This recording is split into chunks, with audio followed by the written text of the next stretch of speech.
Hai Toyota, besarkan volume.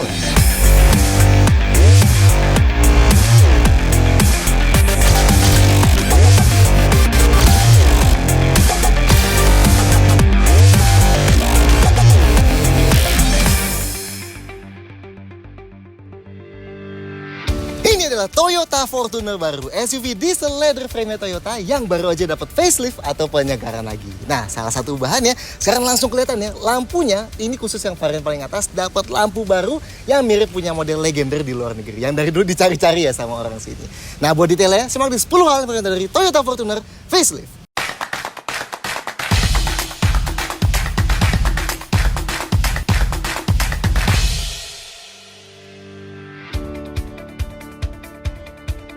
Satu, varian Fortuner yang baru jadi tambah banyak nih ya. Dari yang mesin diesel dulu, paling bawah yang pakai mesin diesel 2400 cc ada G 4x2 manual dan G 4x2 matic. Di atasnya semuanya pakai mesin diesel 2800 cc dan matic ya. Ada VRZ 4x2, VRZ 4x2 TSS, VRZ 4x2 with GR Parts Aero Package TSS dan VRZ 4x4. Dan paling atas ada varian GRS 4x4. Yang varian bensin ada SRZ 4x2 dan SRZ 4x2 with GR Parts Aero Package. Nah, kalau kalian sadar, sekarang ada yang namanya with GR Aero Package dan GRS ya. Nah, yang GR Aero Package ini hanya dengan parts kosmetik GR aja. Sedangkan yang varian GRS itu ada yang berpengaruh ke ubahan mekanikal juga. Dan sentuhan GR-nya lebih banyak ya. Dan kali ini varian GR Sportnya jadinya cuma ada di varian paling tinggi aja. 2. Pilihan warna. Varian tertingginya Fortuner baru alias yang GRS 4x4 cuma ada 2 pilihan warna ya, putih dual tone dan hitam. Varian yang ada GR Parts Aero Package-nya ada 6 warna, putih standar Super White 2, putih premium Platinum White Pearl, silver, abu-abu, hitam, dan putih premium dual tone. Sedangkan varian G, SRZ, dan VRZ standar hanya ada 4 warna ya, putih standar, silver, abu-abu, dan hitam. 3. Ubahan eksterior. Buat mengingatkan, Fortuner facelift yang ini adalah facelift besar kedua dari Fortuner generasi kedua ini ya. Yang pertama diperkenalkan di tahun 2016 dulu dan dapat facelift besar pertama di tahun 2021. Dan sepanjang 8 tahun ini juga udah ada beberapa improvement minor-minor ya. Dimensinya masih sama ya dari dulu. Panjangnya 4,8 meter kurang sedikit nih kalau dibandingin sama SUV leather frame yang sepantaran dan beberapa SUV monokok yang harganya mirip. Oke, Fortuner facelift kedua di Indonesia ini punya beberapa bentuk nih. Yang varian G tetap sama ya kayak sebelum ini dari luar. Nah, semua varian selain varian G punya bentuk depan dan belakang yang berbasis dari Fortuner legender di luar negeri yang grill dan bumpernya meruncing kayak taring gitu ya. Terus dibedain lagi sama varian yang dengan GR Parts Aero Package yang ditambahin body kit dan varian GRS yang punya bumper depan dan belakang yang beda sendiri. Depannya, ini yang varian GRS dan ini yang varian VRZ with GR Parts Aero Package. Paling kelihatan berubah sih grillnya ya. Jadi lebih kecil sekarang dan isinya pun jadi garis-garis bergelombang sederhana aja. Tapi list di pinggirnya yang naik ke atas lampunya itu jadi piano black gini ya. Emblem Toyotanya yang varian ada TSS-nya pakai model cover plastik gini karena ada radarnya di baliknya. Sedangkan yang gak ada tetap pakai emblem Toyota standar kayak dulu ya. Nah, lampunya khusus varian GRS dapat lampu baru gini nih kayak di Fortuner Legender. Ini di dua bilah terluarnya ada 2 proyektor ya. Sedangkan yang 2 bilah dalam baru reflektor. Nice ya ini. Sedangkan varian lainnya tetap pakai lampu by LED proyektor model lamanya kayak gini. Nah, bumper bawahnya, grill radiatornya sekarang dibuat lebih besar nih dengan isi garis-garis bergelombang juga kayak di atasnya. Nah, pinggir grillnya kalau yang varian GRS kayak gini lebih flat ya yang bagian piano blacknya. Dan di yang sisi kanannya ada emblem GR-nya. Sedangkan yang varian lain, panel piano blacknya lebih menonjol keluar dan lebih panjang. Kayak bersambung dari list panel piano black di yang bagian atasnya itu ya. Cover fog lampnya juga beda. Yang di GRS jadi piano black besar banget gini yang dibelah sama garis warna bodinya. Di varian lainnya, panel di sekitar fog lampnya lebih pipih ya. Tapi yang di varian dengan GR Parts Aero Package dikasih tambahan panel garis hitam lagi yang ngikutin lekukan bodinya dan di sampingnya kayak ada sirip-siripnya. Dan panel paling bawahnya yang varian GRS dibuat sewarna bodi dengan skid plate hitam di tengahnya. Sedangkan yang varian lainnya dibuat warna hitam gloss dengan skid plate silver berlubang. Tapi yang di varian GR Parts Aero Package ditambahin body kit kayak gini ya, yang bikin sedikit kelihatan lebih besar bagian bawahnya dan tengahnya juga jadi beda. Detail lampu depannya, yang GRS diarelnya LED yang kayak bilah-bilah itu, lampu kecilnya LED yang paling bawah, lampu besarnya 2 proyektornya nyala, Lampu jauhnya, proyektor yang di tengah jadi lampu jauh dan reflektor bagian dalamnya nyala, fog lampnya LED dan lampu seinnya LED sekuensial yang di paling bawah. Yang varian lainnya, diarelnya LED yang di atas bentuknya kayak garis saja, lampu kecilnya pindah ke bawah juga, lampu besarnya proyektor LED dan lampu jauhnya dari proyektor LED yang sama juga, fog lampnya LED juga dan lampu seinnya LED standar yang di paling bawah. Sampingnya, ini yang varian GRS dan ini yang varian VRZ with GR Parts Aero Package. Paling beda di varian GRS, gak ada cladding plastik hitam ya. Bodi paling bawahnya dibuat sewarna bodi semua gini. Sedangkan setiap varian lainnya ada hitam-hitam dove gini ya di fender depan dan belakangnya. Velgnya meski ukurannya sama tapi modelnya beda ya. Varian GRS ya kayak gini nih, motifnya yang lebih ke sporty-sportyan dengan warna dual tone hitam gunmetal gini. Dan kaliper remnya pakai warna merah dengan logo GR gitu tuh.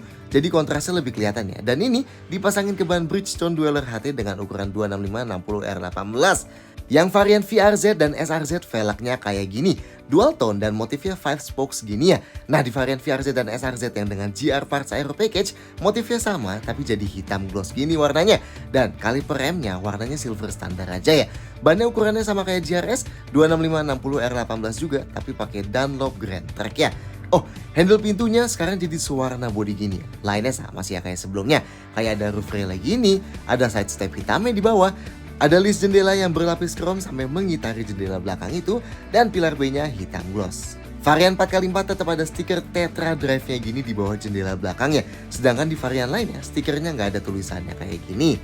Belakangnya ini yang varian GRS dan ini yang varian VRZ dengan GR Parts Aero Package. Yang paling bedain dari sebelumnya jelas ada panel vertikal hitam itu di bumper bawahnya lah ya. Tapi dari belakang sini beda antar varian GR Parts dan GR Sportnya sedikit sih ya. Pertama ada di spoiler, yang varian GRS kayak pakai model dual spoiler gitu ya, yang dibikin dua warna gini. Unik juga sih. Sedangkan yang varian lainnya standar gini aja spoilernya. Dan bumpernya yang di varian GRS paling bawahnya sewarna body ya, dan tengahnya pakai skid plate warna hitam gini dengan 4 garis. Sedangkan yang varian VRZ dengan GR Parts ditambahin body kit juga kayak di depan dengan logo GR mungil di tengahnya. Paling bawahnya jadi hitam doff dan di skid plate di tengah-tengahnya abu-abu dengan 3 garis gini ya. Emblemnya juga unik nih, yang ada emblem GR Sport gedenya cuma yang di varian GRS 4x4 aja. Varian VRZ pakai emblem 28 VRZ gini, sedangkan yang varian VRZ dengan GR Parts itu emblemnya 28 aja kayak gini ya. Tulisan Fortuner masih terpampang besar di tengah ya. Dan sentuhan paling unik, list chrome dari samping yang ngitarin jendela ini tetap dipertahankan. Ada antena sirip hiunya, sedangkan knalpotnya ngumpet di kanan bawah. Detail lampu belakangnya, yang varian GRS lampu malamnya LED yang ngitarin itu, lampu remnya LED dengan high mount stop lamp LED, lampu seinnya LED sekuensialnya, nice. Sedangkan lampu mundurnya sayangnya masih halogen. Sedangkan varian lain, bedanya lampu seinnya non sekuensial aja.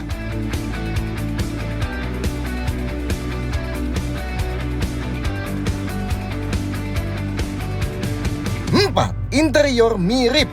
Nggak kayak luarnya, interiornya Fortuner baru ini lebih sulit dicari bedanya ya. Kalau kita lihat varian-varian selain yang varian paling tinggi.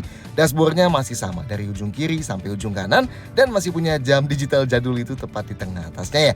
Paling yang ngebedain cuma head unit barunya aja, yang itu juga nggak terlalu kelihatan ya kalau dari luar. Nah, kecuali kita lihatnya yang varian GRS 4x4 nih, ada beberapa ubahan yang cukup mentereng ya. Pertama, di bahan lapis kulit laci dashboard atasnya yang ada tulisan Fortunernya itu, yang di varian GRS jahitannya jadi warna merah ya. Sedangkan yang di varian lainnya tetap putih warna jahitannya. Lapis kulit yang di panel vertikal besar di tengah juga, yang di GRS jahitannya merah, yang di varian lain putih. Pelapis konsol tengahnya, varian GRS pakai motif ala-ala karbon, varian lain tetap pakai motif ala kayu doff kayak sebelumnya. Jahitan di tuas rem tangan dan laci konsol tengah GRS juga merah, di yang biasa putih. Dan setirnya, yang di GRS pakai setir yang lebih unik nih. Bagian bawahnya pakai logo GR yang lebih menonjol dan ketiga dimensiannya. Kayak beneran setir GR gitu. Lingkar setirnya full kulit tanpa kayu-kayuan. Dengan jahitan merah dan center mark merah di atas. Sedangkan yang varian lain setirnya lapis kulitnya dengan jahitan standar aja ya. Seperempat bagian di paling atasnya panel kayu kayak biasanya. Dan yang GR Parts cuma kayak ditambah emblem GR kecil di bawah gini yang lebih flat ya. Panel pedal gas dan pedal remnya varian GRS juga dipakai model metal gini dibanding karet biasa di varian lainnya. Oh, dan setiap bagian abu-abu atau brush aluminium di Fortuner yang biasa itu juga kayak lebih gelap ala-ala gun metal gitu ya di varian GRS. Entah ini perasaan kita doang atau bener sih ya. Pilar dan plafonnya pun beda ya. Di varian GRS full hitam ya semua atasnya kayak gini. Sedangkan di varian lainnya pakai yang warna terang kayak gini. Paling beda bahan joknya sih ya, tapi bentuknya sama aja. Tapi yang varian GRS bahannya dicampur nih. Pinggirnya kulit, tengahnya yang besar banget dilapisin bahan suede. Jadi lebih ke sporty-sportian. Tentu dengan jahitan merah juga ya. Dan headrestnya juga di emboss GR. Plus sekitarnya ada jahitan merahnya. Nah ini kalau yang jok varian lainnya, bahannya full kulit aja, nggak ada campur-campur, dan jahitannya warna putih. Dan buat yang GR Parts Aero Package, dapat emboss GR di headrestnya, tapi dikelilingin jahitan putih aja ya. Jok baris keduanya pun bahkan di varian GRS masih pakai lapis kulit di pinggirnya dan suede di tengahnya buat jok yang kiri dan kanannya. Dan dipakein jahitan merah juga loh. Nice lah ya, jadi lebih spesial kesannya. Sedangkan ini jok baris kedua yang varian lainnya. Lebih polos ya, tetap mirip sebelumnya dengan bahan full kulit. Nah, kalau baris ketiganya sama nih ya. Ini yang varian GRS kulit aja, nggak ada campuran bahan. Dan ini yang varian lainnya. Kalau pintu sih mirip lah ya, kedua varian cuma beda warna jahitan aja. Bagian paling atasnya plastik, di tengahnya ada lapis kulit sampai ke sandaran tangan. Piano black di kontrol jendela, dan bawahnya full plastik. Tapi grill speakernya unik ya, dilingkarin list hitam gloss gitu. Dan ada lampu penanda buka pintu tuh ya di paling bawahnya. Sedangkan ini pintu belakangnya, sama ya bahan dan bentuknya. Paling bedanya ada logo Fortuner gini aja di ujung kiri atasnya. Oke, detail lainnya, sun visornya di kiri dan kanan luar sama-sama ada card holdernya. Dan dalamnya kiri kanan sama-sama dapat kaca yang bisa ditutup buka dan lampu halogen ya. Lampu kabinnya di paling depan ada 2 LED yang besar-besar gini. Nice, baris keduanya masih dapat lampu kabin LED yang besar banget gini. Sedangkan yang baris ketiga lampunya bareng sama bagasi ya, modelnya halogen gini. Pegangan tangan plafon ya, di paling depan ada di sisi penumpang dan sisi driver ya, mantap. Di baris kedua di kiri dan kanan sama-sama sekaligus dapat gantungan baju. Dan di baris ketiga pun masih dapat ya pegangan tangan plafon gini. Varian GRS dan GR Parts dapat seal plate metalik GR gini di depan dan di belakang pas kita buka pintunya. Sedangkan tombol start di varian GRS pakai yang punya GR beneran gini, yang di varian lainnya standar gini aja. Nah rasa duduknya gimana? Itu nanti di nomor 7 ya. 5. Safety lebih lengkap. Akhirnya setelah 8 tahun absen di sini, sekarang Fortuner dapat fitur keselamatan aktif atau Toyota nyebutnya TSS alias Toyota Safety Sense. Ya, yang dapat emang cuma varian yang ada imbuhan TSS saja ya di namanya, tapi masih oke lah ya. Yang penting ada yang dapat. TSS di Fortuner ini manfaatin kamera di balik spion tengah dan radar di balik emblem Toyotanya buat pakai fitur-fiturnya ya. Pertama ada pre-collision system, ini bisa mendeteksi kemungkinan nabrak dengan objek di depan dan bisa ngerem otomatis kalau dibutuhkan ya. Lanjut ada dynamic radar cruise control atau nama lain dari adaptive cruise control, yang artinya selain bisa ngeset mobilnya buat bisa jalan konstan, Fortuner ini bisa juga ngeset buat ngejaga jarak sama mobil di depan kita. Jadi kalau mobil di depan memelan, kita juga bakal ikut memelan, dan pas dia kencang lagi, kita juga bakal ikut kencang lagi sampai kecepatan yang udah kita set tanpa kita perlu injak pedal gas dan pedal remnya ya. Ada juga lane departure alert yang bisa mendeteksi garis kiri kanan pembatas lajur dan bisa ngasih peringatan kalau kita terdeteksi keluar lajur tanpa kasih lampu sein. Nah, ini sekaligus ada Yaw Assist yang bisa ngeremin salah satu sisi ban dalam buat ngejaga nggak jadi keluar lajur ya. Ini soalnya Fortuner masih pakai hydraulic power steering, jadinya nggak bisa ngasih assist ke steeringnya kayak kebanyakan fitur lane keeping lainnya ya. Dua lagi, ada blind spot monitor yang bisa mendeteksi objek di posisi titik buta 3/4 belakang kiri atau kanan dan bakal nyalain indikator di spion ini buat ngasih tahu kita. Dan ada rear cross traffic alert yang bisa mendeteksi objek datang dari belakang kiri atau kanan pas kita lagi mundur. Meskipun kayaknya blind spot monitor dan rear cross traffic alert di Fortuner ini itu bukan standar TSS global ya, karena indikator di spionnya kayak aftermarket dan pengaturannya gak terintegrasi di MID, melainkan di head unitnya yang jadi salah satu parts lokal Fortuner ini. Sayangnya nggak ada lane centering kayak di Everest. Sekali lagi, karena kayak Pajero Sport, Fortuner ini juga masih menggunakan hydraulic power steering. Tapi it's okay lah ya, minimal udah lebih baik dibanding yang sebelum ini. Safety lainnya, airbagnya sayangnya semua kecuali varian 4x4 masih hanya 3 airbag ya. 2 airbag depan dan airbag lutut driver aja. Varian 4x4 VRZ dan GRS dapat 7 airbag. Tambahan di 2 airbag samping yang ada di samping jok depan dan 2 airbag pilar yang memanjang. Rem depannya cakram ventilasi dan rem belakangnya juga cakram ventilasi buat semua varian. Dan khusus varian GRS dapat kaliper merah dengan logo GR ya. ABS, EBD dan brake assist lengkap ya. Ada traction control dan stability control. Traction controlnya bakal mati kalau tombolnya ditahan sebentar, dan stability controlnya juga bisa dimatiin kalau ditahan lama tombolnya.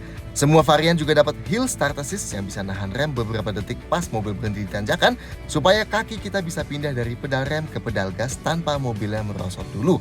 Dan khusus varian 4x4 manapun, ada Hill Descent Control atau di Toyota disebutnya Downhill Start Assist Control yang bisa bantu buat mobilnya nahan jalan sangat perlahan dengan otomatis di turunan curam supaya kita bisa lebih fokus sama nyetirnya. Sensor parkirnya di belakang ada 4 titik terintegrasi. Kalau yang titik di tengah-tengah ini kayaknya salah satu sensor buat gestur kaki bagasi elektrik ya. Dan di depan ada lagi 2 sensor parkir. Bisa dimati nyalain dari tombol di sini ya. Kameranya di atas varian G dapat 4 kamera ya. 1 di belakang, 1 di masing-masing bawah spion, dan 1 di depan. Dan bisa ngasilin gambar 360 derajat gini. Sayangnya garisnya nggak bisa ikut belok waktu kita putar setirnya. Pilihan angle-nya juga standar aja ya. Begitu juga resolusinya. Ada APAR di bawah jok penumpang depan. Dan ada titik ISOFIX di jok baris kedua buat dudukan jok bahaya. 6. Detail fitur. Fitur Fortuner baru ini ada beberapa yang baru meski nggak terlalu banyak ya. Paling baru layar rear seat entertainment ini sekarang jadi 11,6 inci. Dan jadi kayak di Zenix juga ya, unitnya bisa dipakai sendirian tanpa mesti nyambung sama layar head unit depan. Bisa layar sentuh langsung atau kita bisa pakai remote ini juga di klik panahnya. Atau bisa pakai fungsi air mouse juga ya pakai remote-nya.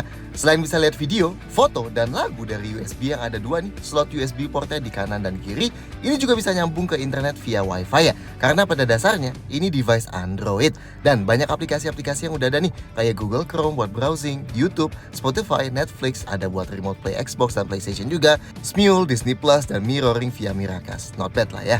Meskipun kita bisa pilih opsi tanpa ada rear seat entertainment juga ini ya, dan kurangin beberapa juta harganya, tapi jadi spot order sih. Lanjut, varian GRS 4x4 dapat spion tengah dengan layar gini nih. Ini by default jadi layar, tapi kalau kita tap bagian bawahnya, dia berubah jadi kaca biasa gini ya. Nah ingat ini yang dipencet di bagian bawahnya ya, bukan di bagian yang ada gambar icon menunya, meski agak nggak sensitif sih ya. Ini juga bisa jadi dashcam ya, dan dia punya kamera depan plus kamera belakang, jadi sekaligus langsung rekam depan dan belakang. Kita bisa lihat videonya langsung di sini dan ada beberapa setting standar ya. Sedangkan varian lainnya pakainya spion tengah auto dimming gini yang bisa dimati nyalain ya. Bisa pilih opsi buat ambil DVR resminya Toyota gini juga sih ya. Lanjut, head unitnya tetap 9 inci tapi isinya baru ya. Ada tombol kapasitif di ujung kanannya. Home screen-nya sekarang banyak widget kayak gini. Ada Apple CarPlay dan Android Auto wireless. Jadi kita bisa sambungin HP kita tanpa kabel dan pakai interface gini yang bisa pakai aplikasi kayak Apple Music, Spotify, Google Maps, dan Waze. Tetap ada e-money reader, jadi kalau kita nempel kartu elektronik kayak e-money dan flash, bakal langsung ditunjukin saldonya ya. Ada perintah suara pakai bahasa Indonesia juga, meski basic banget sih perintahnya. Kayak gini contohnya. Hai Toyota, buka video browser. Untuk menggunakan video browser, hubungkan ke jaringan Wi-Fi terlebih dahulu. Keraskan volume. Volume sudah dikencangkan. Ada aplikasi streaming kayak RCTI Plus dan Noise juga. Ada concierge service buat roadside assistance. Dan uniknya, head unit ini sekarang punya in-car Wi-Fi alias ada SIM cardnya ya. Dan bisa jadi hotspot berjalan. Kuotanya selama 3 bulan gratis ya. Setelah itu bisa diisi langsung dari aplikasi yang sama kayak buka layanan connected T-InTouch. Ngomongin T-InTouch, selain fungsi standar T-InTouch kayak sebelumnya yang udah ada buat lihat posisi mobil, tracking mobil kalau dicuri, valet mode, geofencing, time fencing, dan speed alert, sekarang ada juga tambahan remote immobilizer buat matiin mesin kalau mobilnya dicuri. Lanjut, inputnya juga ada beda sedikit ya. Ada wireless charger di bawah sini, tinggal taruh aja HP yang C standar dan nanti bakal charge. Bisa dimati nyalain juga ya pakai tombol di sampingnya. Di depan tetap hanya ada 1 power outlet di bawah dan 1 USB port di head unit. Nah di baris kedua, varian GRS 4x4 sekarang dapat 2 USB port Type-C gini ya. Nice, sedangkan varian lainnya tetap power outlet standar gini. Ada juga 2 USB port yang dari rear seat entertainment tadi dan 1 power outlet di bagasi. Sisanya cenderung sama sih, mirip sama sebelumnya. Kuncinya kayak gini yang varian GRS 4x4, logo belakangnya jadi GR. Sedangkan varian lainnya belakangnya tetap gini ya, siluet Fortuner kayak sebelumnya. Ada passive keyless entry, jadi kalau mobilnya dikunci, remote-nya tinggal dikantongin, klik tombol di handle sini dan kuncinya kebuka. Spionnya nggak langsung kebuka ya, mesti dinyalain dulu mobilnya biar spionnya kebuka. Buat kunci lagi, kita klik lagi tombol di handle-nya dan spionnya bakal sekaligus ngelipat. Tombol start stop mesin yang di varian GRS 4x4 ada logo GR gini, sedangkan di varian lainnya standar gini aja. Instrumen clusternya tetap analog dengan MID 4,2 inci, tapi yang varian GR dapat opening beda dan warna panel vertikalnya jadi abu-abu dengan jarum merah ya. Sedangkan varian lain tetap dengan startup gambar Fortuner yang masih pakai tampang lama tuh ya. Panel vertikal dan lingkarnya biru dengan jarum putih ya. Menunya ada konsumsi BBM real time dan rata-rata setelah di reset, sisa jarak berkendara dan kecepatan rata-rata, indikator Ricoh, penghematan BBM udah seberapa banyak, sudut kemiringan ban dan speedo digital. Geser ke kanan ada indikator Toyota Safety Sense-nya, geser lagi ada layar warning, dan geser lagi ada layar settings. Di settings ada buat atur fitur lane departure alert dan rem otomatisnya, terus ada buat mati nyalain bagasi elektrik, dan ada buat atur layar MID dari ganti bahasa, satuan unit, mati nyalain indikator Ricoh, menu favorit, ganti layar drive info 1 dan layar drive info 2, dan atur info penghematan. AC-nya dual zone auto climate control alias suhu kiri dan kanan depan bisa dibeda-bedain. Suhu paling dinginnya 17,5 derajat Celcius dan paling panasnya 32,5 derajat. Bisa atur arah angin ke kaki dan ke atas juga. Bisa mati nyalain AC belakang dari sini dan ada diffuser kaca depan plus defogger kaca belakang. Ada ionizer buat bersihin udara. Meski ini kelihatannya bagian dari opsi tambahan resmi Toyota sih ya. Sedangkan AC belakangnya yang di baris kedua ventilasinya di plafon sini. Nah, ini ada switch buat aturnya di dekat lampu baris kedua ya. Sekaligus ada tombol auto juga buat bisa langsung nyesuaiin kipasnya sesuai suhu yang di set di depan.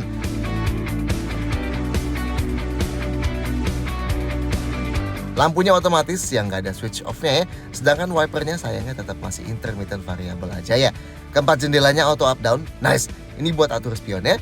Sedangkan setirnya yang sebelah kiri ini buat atur volume, track, voice command, dan teleponi. Yang sebelah kanan buat atur MID, lane departure, dan jarak adaptif cruise-nya. Buat aktifin adaptif cruise-nya ada switch sendiri di bawahnya. Udah sih ya, sayangnya beberapa hal kayak pendingin jok depan dan speaker premium kayak di Fortuner yang dijual di Filipina tetap nggak dibawa ya ke sini. Dan rem parkir pun tetap pakai model mechanical di tangan gini, mau setinggi apapun variannya. Cukup nggak menurut kalian fitur-fiturnya? 7. Konfigurasi jok. Buat masuk ke depan, pintunya cukup berat, sedikit kerasa lebih berat sih dibanding punya Pajero Sport, tapi nggak seberat pintu Everest gitu ya. Sudut bukanya lebar, nah karena napaknya tinggi banget kasih SUV leather frame, jadi dikasih footstep besar ginian. Dan dikasih assist grip juga di pilar A-nya. Di sebelah kiri sana juga ada ya. Jadi buat naiknya kita bisa grab ini pakai tangan kiri, tangan kanan pegang handle pintu dan tinggal napak masuk deh ke dalam. Posisi duduk di depan sini emang tinggi banget ya, khasnya SUV leather frame. Feel-nya emang kayak duduk di atas mobil dibanding di dalam mobil gitu. Emang kurang ergonomis ya, tapi ngasih rasa commanding yang sangat jelas. Karena dashboardnya pendek juga, jadi visibilitas ke depan termasuk bagus banget. Visibilitas ke sampingnya nggak spesial sih, karena spionnya masih di pilar A. Pengaturan joknya yang driver elektrik 8 arah, artinya ketinggian belakang dan depannya bisa diubah ya. Nice! Dan yang penumpang depan juga elektrik 8 arah, sama kayak yang driver. Mantap!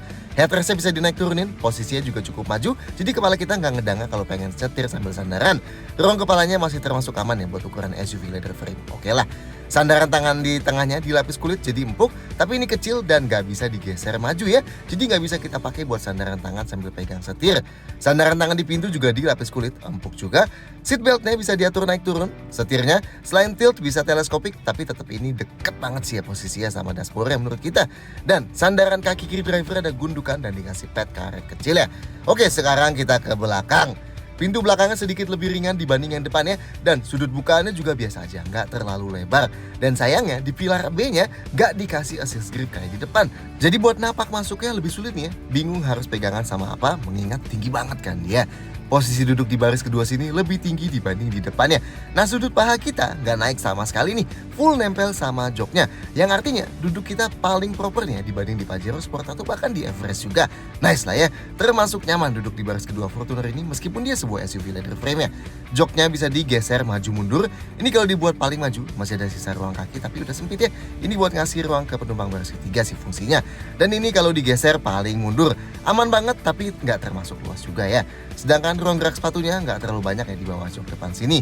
Headrestnya adjustable ya di ketiga sisinya, tapi yang kiri kanan emang naiknya sedikit banget. Nah, sudut rebah jok baris kedua sini bisa diatur sangat fleksibel pakai tuas di pinggir sini ya, sampai rebah banget tuh. Kalau paling tegaknya segini, ruang kepalanya masih ada ya, meski udah nggak banyak. Dan kalau dibuat paling rebah, hampir kayak tiduran gini ya. Nice, jelas ruang kepalanya lega lah ya kalau dibuat kayak gini. Sandaran tangan di pintunya dilapis kulit kayak di depan, empuk ya. Dan di tengah ada armrest lipat kayak gini. Nice. Oke, kalau mau duduk bertiga, buat nampak ke tengahnya kaki kita perlu sedikit ngelipat. Terus karena ada gundukan kecil di tengah, jadi kaki kita sebaiknya ke kiri kanannya ya. Dudukan joknya masih cukup empuk tapi lebih tinggi dibanding kiri kanannya. Sedangkan sandaran joknya keras banget ya. Karena ada headrest jadi kepala kita nggak bakal ngedang. Tapi headroomnya emang lebih sempit dibanding di kiri kanannya ya. Dan seat beltnya 3 titik di tengah sini tapi pakai model yang diambil dari atas sini. Sekarang kita ke baris ketiga. Dari sebelah kiri sini, kalau mau ke baris ketiga, kita cukup tarik tuas ini aja sekali dan jok kiri plus jok tengahnya bakal langsung tumble ya. Dikasih coakan sedikit di bawah seat belt sini buat grip tangan kita dan kita bisa napak ke paling belakang. Sama ya, dari sebelah kanan juga tinggal cetekin aja dan joknya bakal langsung tumble gini. Tapi yang tumble, yang satu jok paling kanan aja ya. Ada pegangan kecil juga di bawah sini buat bantuin napak ke paling belakang. Oke, ini jok baris ketiganya. Ada 2 headrest adjustable, kita naikin dulu. Nah, kelihatan ya, sudut paha kita nggak terlalu naik nih buat ukuran jok baris ketiga. Ini karena jarak dudukan joknya ke lantai cukup tinggi ya. Ini bahkan lebih baik dibanding di Pajero Sport atau di Everest juga. Jauh-jauh lebih baik dibanding di jok baris ketiganya Terra. Nice lah ya, orang dewasa masih bisa sih duduk di sini. Lanjut, sudut rebah joknya bisa diubah-ubah pakai tuas di pojok sini dan fleksibel ya. Ini kalau dibuat paling tegak, ruang kepalanya nyaris nggak ada kita ya. Dan ini kalau dibuat paling rebah, termasuk rileks ya. Tapi kepala kita jadi udah mentok ya. Ruang kakinya, ini kalau jok baris keduanya digeser paling maju. Ruang kakinya masih ada sisa segini. Gak banyak tapi masih aman lah ya. Ini kalau kita geser paling mundur. Udah nempel ya sama kaki kita sayangnya. Sedangkan ruang gerak sepatunya masih cukup aman loh di bawah joknya. Nah yang cukup sayang di kanan kiri kita gak ada buat sandaran tangan kita nih. Rendah banget ya yang di bawah ini. Karena mekanisme lipat jok ke sampingnya. Sama ya yang sebelah kiri juga. Sedangkan jendelanya termasuk cukup panjang. Meskipun gak terlalu tinggi. Jadi tetap sedikit ngasih rasa claustrophobic di belakang sini. 8. Bagasi dan storage. Bagasi Fortuner elektriknya, cara bukanya banyak. Bisa tahan tombol ini di remote, tapi kunci mobilnya harus dibuka dulu ya. Dan ini bisa dipakai buat tutupnya juga. Bisa pakai tombol ini di dalam juga. Nah, kalau tekan tombol yang di pintu bagasinya langsung, kalau mobilnya lagi kekunci, terus kita klik tombol yang panjang sekali, dia baru ngebuka semua kunci pintu ya. Belum langsung ngebuka pintu bagasinya. Jadi habis kuncinya kebuka, kita harus klik sekali lagi tombol yang panjang itu, dan baru deh pintu bagasinya mau kebuka. Sebenarnya ada cara buat buka pakai gestur kaki juga ya, yang ada petunjuknya nih di sini. Tapi waktu kita cobain sulit banget sih ya diaktifin di 2 mobil yang ada di sini. Sampai-sampai setelah percobaan kesekian belas kali kita minta bantuan Hillsat dari Autonet Max buat cobain juga. Semoga karena unit pre-production aja sih ya. Dan ini bisa dipakai buat tutup bagasinya lagi ya. Oke, ini bagasinya Fortuner. Sama lah ya kayak sebelum ini. Bibirnya full mengotak dan termasuk lebar, jadi nggak masalah buat masukin barang yang lebar juga ya. Kasnya SUV leather frame, jarak bibir bagasinya sama tanah jauh banget ya. Jadi kalau angkat barang berat pasti sulit. Dan bibirnya rata sama lantai bagasinya, jadi keluarin barang tinggal langsung tarik aja. Ada net nih buat ngebatasin barang, kita lepas dulu aja ya. Di kiri sini ada gantungan belanjaan, ada tempat tertutup nih yang ternyata isinya buat dongkrak dan toolkit. Nice ya. Dan ada power outlet kayak gini. Yang di sebelah kanan cuma ada gantungan belanjaan aja ya. Ada lampu bagasi juga di atas, halogen ya, yang sharing sama jok baris ketiga. Di bawah lantai sini nggak ada apa-apa ya. Ban serepnya ada di bawah mobilnya sini, yang full size. Dan buat turunin ya, kita putar-putar dari lubang yang ada di sini nih. Oke, jok baris ketiga ini sudut rebahnya bisa diatur ya. Kalau kita bikin paling rebah gini, ruang di bagasinya jadi lebih sedikit, tapi penumpangnya lebih nyaman. Sedangkan kalau dibuat lebih tegak, ruang di bagasinya jadi lebih besar, tapi penumpangnya lebih nggak nyaman ya. Lanjut, kalau mau luasin kapasitas bagasi, jok baris ketiga bisa dilipat. Caranya tarik tuas di bawah sini, nanti atasnya bakal jatuh. Dan tarik sekali lagi ya, nanti joknya bakal keangkat kayak gini.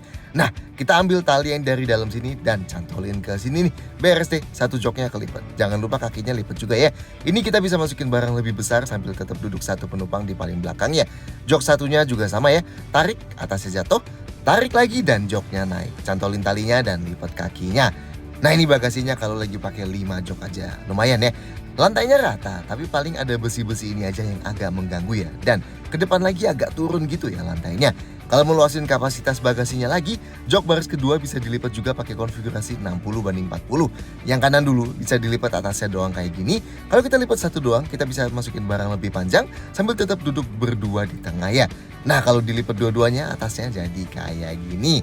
Atau bisa juga kita langsung full lipat joknya kayak gini ya, langsung tumble ke depan. Nah kalau dibuat tumble kayak gini, kita ambil tali yang sembunyi dari balik sini dan cantolin ke bawah headrest depan buat kunci joknya. Sama ya jok yang satu lagi juga. Dan nanti jadi dapat bagasi yang jauh lebih luas ya. Meski sekali lagi perlu diingat lantainya nggak rata ya, agak turun gitu. Dan buat tutupnya ada handle buat tarik manual atau klik tombol di sebelahnya ya. Dan buat kunci semua pintunya lagi kita bisa langsung klik tombol kecil yang ada di sebelah kanan sini. Dan ini sisa storage di dalam kabin.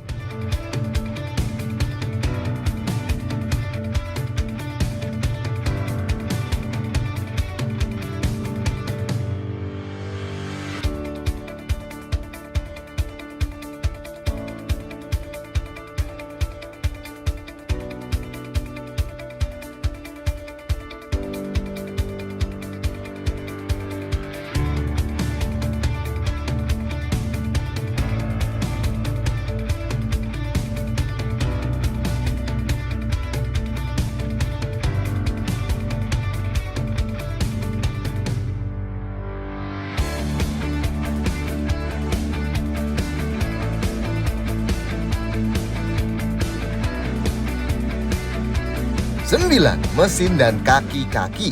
Fortuner baru ini tetap tersedia dengan 3 pilihan mesin ya, nggak ada yang berubah dari sebelumnya sih.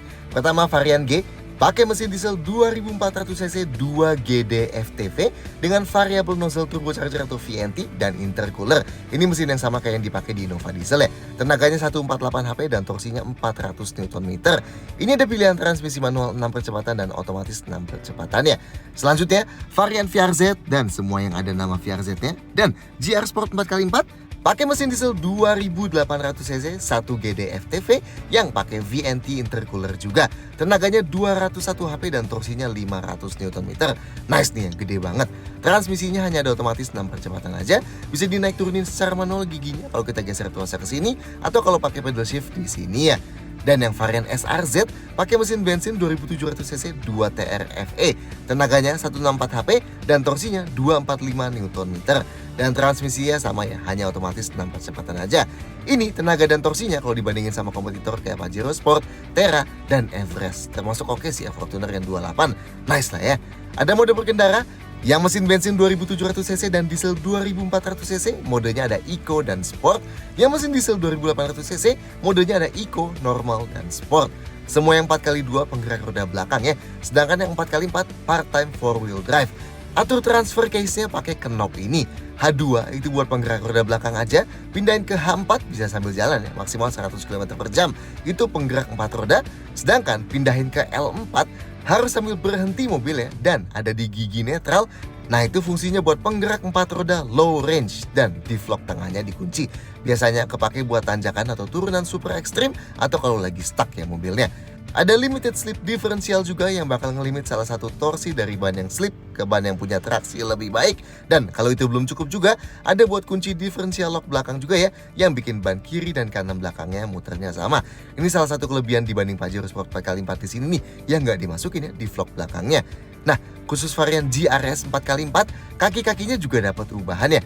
Pakai shock monotube di depan dan di belakang, yang harusnya punya kemampuan damping lebih baik dan bakal membantu handling dan kemampuan di medan off-road. 10 detail-detail lain. Kayak sebelumnya, Fortuner ini bakal dirakit lokal ya di pabrik TMMIN di Karawang. Nah, bahan bakarnya buat yang bermesin diesel, di buku manualnya dicantumkan minimal pakai bahan bakar dengan cetane number 48. Tapi di cupnya juga ada tambahan spesifikasi nih, kandungan sulfurnya maksimal 50 ppm ya. So, jangan pakai solar busuk lah ya. Sedangkan yang varian bensin minimal pakai oktan RON 91 ya di buku manualnya. Sedangkan buat garansi dan gratis biaya servis, pas kita naikin video ini belum dapat infonya ya. Nanti kita update di kolom komentar deh kalau udah ada. So, kalau kalian sesuatu tentang Fortuner facelift ini, silahkan sampaikan komentar kalian di bawah. Klik like dan subscribe di video ini. See you next time.